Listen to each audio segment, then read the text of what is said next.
Production, again, as I said, production standards have come down because for even the RPCs or for the private factories, it's all a matter of volume and debt servicing that they have at the back of their mind, and not like in the old days, they were happy to produce something that they were proud about. Of course, the prices were also different then in comparison to costs. Today the costs are high. They produce something between 300 to 400 rupees a kilo to produce the tea, and if they don't sell at that price, sell above that price, they are not making a decent profit. So tea prices have to be as high as it is today, but this is high right now because there's been a drought and the quantities are less, and quality is also down. So the better quality teas that are scarce get a very good price. But I hope it has come to stay, because otherwise they are going to get disheartened again and produce bad teas. See? Weather has not been very good in the recent past. We haven't had sufficient rain, so quality has come down, quantity has come down, the leaf standards have not been the right standards. Then there's another issue on production, because we have allowed too many small plantations. The people who sell leaf, particularly down south, up in the hill country it's very much less. They also have small plantations where they sell, the smallholders that sell the leaf to the estates, factories. But down in the south, in Sabaragama and Ruhuna, and some in Kandy also, we have too many small plots cultivated by the villagers and the people of the area, where they don't practice all the good practices that they need to practice to produce a good leaf. It is like selling vegetables from a small plot. They have come to that level, and when tea prices were high, they went into that.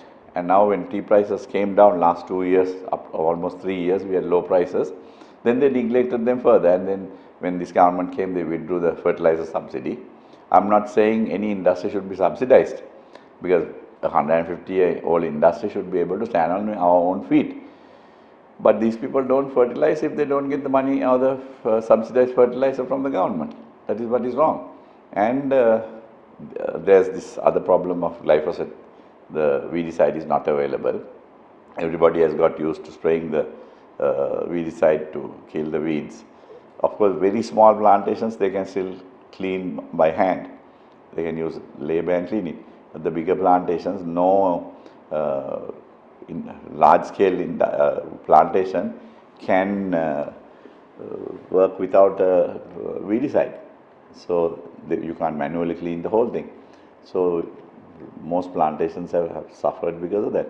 But these too many small plantations and too many small factories.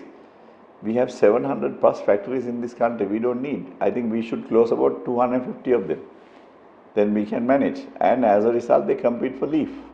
There is a leaf formula now, taken from the average of the auction price of the previous month.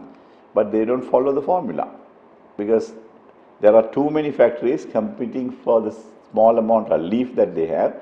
And as a result, the one who can pay the highest price above the formula survives.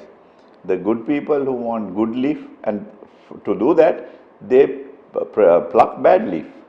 So much of bad leaf is plucked, and as a result, we have too many off-rates. Now we have these processing centers. We have come down in quality. And with the lower quality, they are expecting a higher price. That's the other problem. If you produce good quality, then we can definitely go up, get a better price and sell a much better product to the world. We don't do that. So the big challenge that we have is producing bad tea, producing a poor quality tea, and competing for the wrong thing. Like we are competing to buy the leaf when we have too many factories.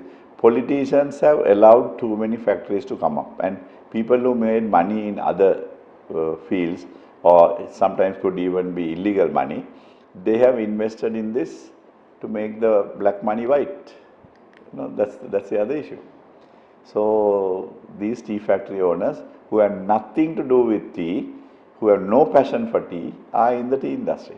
They are in the tea business. That is what is wrong.